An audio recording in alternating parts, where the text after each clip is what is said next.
What up, you little goobers? Let me ask you something. Do you like jazz? Because if you don't, get ready to learn, buddy, because that's what we're talking about, the jazz comp. And look, hey, I'm not normally one to force the most contested, the strongest comp. That's not normally how I play, but I actually really enjoy playing this composition because it really feels like your team is fighting them. It's not like a solo carry comp. And that's just a really enjoyable experience to me. If I watch when I see the damage recap and I see like everyone's contributing, it's pretty fun. I kind of like this comp a lot. I'm gonna teach you guys how to play it. And let me just show you guys my account. When I went to bed last night, I was rank 50. And then I wake up and I'm rank 101 Smoge. But as you can see, my match history here, this is when I decided I'm playing jazz. Or screw it, I'm playing jazz. I sat there and I was sitting there. I was experimenting these games. Honestly, I think I was pretty dehydrated. I was a little loopy playing right here. I've been playing way too much, guys. And then I typed in some stats and I saw that Seraphine 3-star had like a 3.4 or something like that. And then I saw all these units had such insane stats. Obviously, you guys, if you've been paying attention to this jazz comp has been performing really well. But a lot of the units that don't fit into that have been performing really well. So I just thought to myself, I'm pretty sure just playing the Superfan frontline, why am I trying to go for these 4-cost comps and never hitting when I could just play the Superfan frontline and just roll for a backline chosen on stage 3 and just stick with that comp the whole game. And then the rest is history. See, here we tried to do the Seraphine tech, but we played a Kaisa main carry, got a second, and then a bunch of first places. First place. Sometimes you eat 8ths, guys, if you're forcing. That happens sometimes. And then we got a second place to round it out up here. Every single unit we 3-starred because we had Infernal Contract. That was a fun game. Almost first place that one. But anyways, let me tell you how to play this composition. And if you don't know, this is the most contested and the strongest comp out there right now. But I've had no trouble in my ELO at least playing it. But if you're in lower ELO, you know, people will force from a bad spot usually. So, but we'll see. All right, so just talking about early game. Early game, you want to take any of these frontline chosens are going to be good for you. So essentially, if you're trying to force this composition, or if you are just trying to play flex and you want to know when to play this, you want to play around Guardian, Sentinel, KDA, and Superfan. That's what you want to be your frontline. Avoid the bruiser line. Avoid the bruiser line because it's very hard to hold the units that you need if you are, if you play around the bruiser line. You need to play around these lines if you want to force into it, or you're just going to grief your econ by playing a different line and then holding all these units on your bench because you need to hold Kennen, you need to hold Lilia because they might not come back. Like sometimes you're just sitting there without a Kennen for all of stage 3 and you're having to play Gnar and it's just really not good for your comp. It messes up your traits, messes up your jazz. So play around any of these and then any backline chosen is fine. So it doesn't mean you have to take one of these frontline chosens. It's just you want to play around these traits and then play any backline chosen. Like my easiest game I had like a 2-star Kennen and a Tarek and I had like an Annie chosen. And that was really good. It got me really good tempo. I got in there. And so what items to build at the beginning of the game? You want to build tank items and a Spear of Sojin. So tank and Spear of Sojin, those are the priority that I pay attention to. And the reason why is because if you're going to carry one of these 3 backliners as primary, but all of them are going to share the carry duties. Kaisa the least usually, but all of these units will share the carrying duties and all of them can use Spear of Sojin. It's not ideal on Misfortune, but all of them can use Spear of Sojin. So that's why I love slamming Spear of Sojin. And then tank items are the priority because the damage in this comp comes out very slowly. Especially if you're doing Bard carry, comes out very slowly. MF slowly. Kaisa especially very slowly. These are just slow DPS comps. So tank items, Spear of Sojin, and the rest of the items can come later. So what are some augments that you want to take in this build? If you get That's Jazz, baby, you don't even need to 3-star these units. Like you don't even need to 3-star this stuff if you get That's Jazz, baby. It's that broken. If you don't know MF's ability, I don't know if it'll show it here for me. Yeah, it does show it to me. It doesn't change the scaling hardly at all if you 3-star her. You see it goes from 270 at 1-star to 275 physical damage scaling at 3-star. So if you have That's Jazz, baby, which gives you base stats, you actually don't need the 3-star. If you have That's Jazz, baby, it's as if she's 3-starred if you've had her in for like 10 rounds or so at 2-star. So you actually don't need the 3-star if you have That's Jazz, baby. It is so broken. That augment is insanely broken. You just take it in force if you get that augment. It is that broken. Because yeah, obviously it just scales up at 3-star from her base stats, but That's Jazz, baby, gives you base stats. So it's pretty insane. Anyways, so yeah, you take those augments, take combat augments. Econ augments are really strong in this, actually, if you have a first econ augment, especially if you're going to force into this, because this comp is just so strong once you get it online that you don't need a lot of combat augments. Like, I had a game where I took triple econ. That was the last game that I played. Let me look at this. Yeah, this game that I played, I took triple econ augments, and I got second place because I 3-starred my whole board, but I was going to get second place before I even 3-starred the Kennen, the Nico, or the Kennen, the Lilia, and the Nico. But I 3-starred all these other, I mean, I got this one, and this one pretty early as soon as I hit my Infernal Contract on 3-2, but I took triple econ. So having an econ augment first, or that's Jazz, baby, is going to be your best bet. And then after that, you can take some combat augments. I like healing orbs. Ascension is okay, you know, taking on 4-2. I normally don't like Ascension very much, but it's pretty good in this comp. Any type of like defensive one, like Bulwark is pretty solid as well. But you could take a lot of different stuff, honestly. This comp is so OP.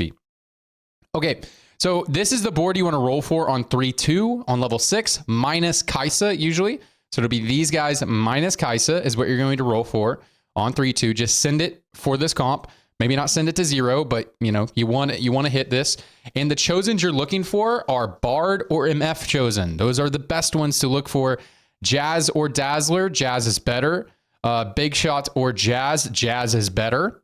And then also you can look for Kaisa chosen. Make sure you pick up a lot of Kaisas when you're rolling down.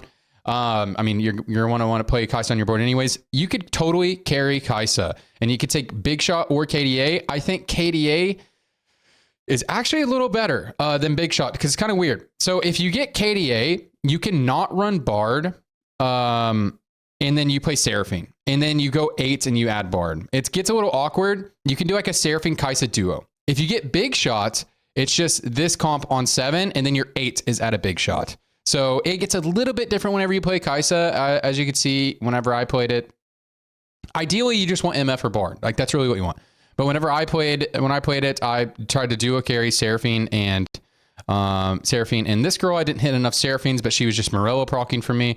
And then I ended up duo carrying Misfortune and this one. And then I added Jazz and I added Spellweaver. I did some Spellweaver tech because I ended up getting to late game there. I got to level 8 in that game. So if you get to level 8, you can have like a really cool like Spellweaver, Jazz, KDA comp. But if not, your comp will look something like this on 7, and then try to splash in the Seraphine if you can, if you get KDA chosen. But ideally, you want one of these ones. Okay, so if you have Bard chosen, the itemization you want on him, Morello on Bard chosen is so broken. If you don't know, and I'm going to do a video on this as well, Morello is like one of the best items in the game, and especially so good on Bard because he will spread his dudes basically on the whole team. So basically, after he does his first cast, the entire team is healing reduced. Very, very, very, very strong. Now, if you don't have Chosen Bard, it's still okay on him, but I actually just end up tossing this on Kennen so I can get his true damage. It's just an item so to get his true damage, and then also he's a pretty good Morello player. If not, your Morello goes on Echo. If you don't want to put on either of these two, Morello is a very, very, very good item. You can also build red buff on Bard. That's also good, especially on Chosen. If it's not Chosen, usually goes on Kennen or Echo, then Morello. But Morello can still go here, or red buff can still go here. That is fine. Cool. On MF, itemization is going to be Last Whisper +2. Last Whisper is so important. If you want to main carry MF, you cannot play the game without a Last Whisper or an Even Shroud. So, but usually what people like to build on Misfortune is Last Whisper, Rage Blade, and a Death Blade or Infinity Edge. That is going to be pretty good on her. And then on Kaisa, if she is your chosen, her superfan item is Death Blade. So I really like Sojin, Death Blade plus a GS or Last Whisper. Both of those are going to be great for you. Or if you get an Even Shroud on your front line, even better, and build a GS here if you want to main carry her. And this is what the comp looks like, guys. And it's really, really, really easy to play. You just roll for this board minus Kaisa, and then level to 7, put in the Kaisa, and then you slow roll for your 3 stars for the rest of the game. One thing that's really great about this board is if you can tempo into this, like if you play around your ideal front line and that ends up being strong, it is a strong front line. And then when you roll down for this, if you hit this and you're really far ahead, you can top 4 just on 2 stars. So like a lot of times I'll see that I'm really contested. I'll go to 7 and I'll see that there's like 2 other Jazz players. And if I'm like have 90 health, I hit my board, most of it's 2-starred, I'll go, cool. All right, I'm going 8. The way you can like hyper cap this board out is if you can go 9 and add a Ziggs, or at level 8 add a Ziggs or a Lux or something like that. Ziggs is extremely powerful. Usually I cap this board out by just adding a Ziggs on 8 if I can hit him, and then just adding an Alawi because she is so good. Hyper late game. If you have items on Kaisa and she's not 3-starred, you can drop KDA and then you can play Ziggs, Jhin, and then Lucian.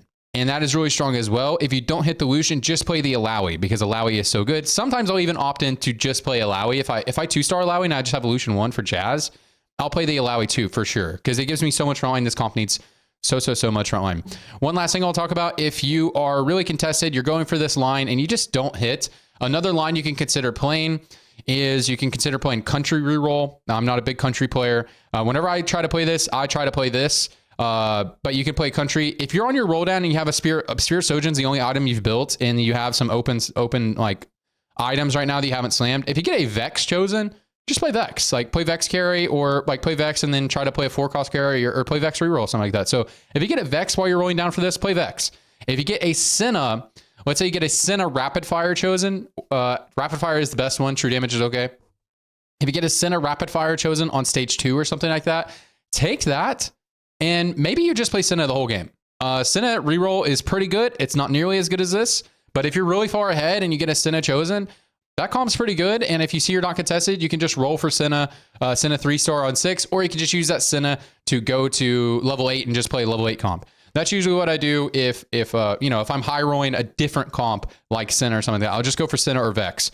So that's a way that you can get out of this. If you see that you're super contested, somebody hits a really early Bard and you don't want to contest them, and you'll be good to go. If you want to know how powerful you need to get for Bard to start really popping off, how many dutes he needs to stack with his headliner, it's about 8. That's when you hit critical mass. When I'm playing, I haven't been streaming lately. I'm not going to stream for a little bit until I climb a little bit more. I might not stream until hit master because I can't focus whenever I'm streaming. I need the comfortability of having the purple retirement home behind me. But anyways, when I'm playing, I literally put my fist up when Bard hits 8 stacks because I imagine my Bard is Thanos. Like he turns into Thanos when he hits 8 dudes. It's crazy. Anyways, guys, that's it for the guide. Hope this is helpful to you. This comp is probably gonna be very contested, especially if you're lower elo. In my elo, usually people get out of my way if I have the comp. But shenaniganry happens in lower elos. But anyways, that's it. Appreciate you guys, and I'll see you on the next one.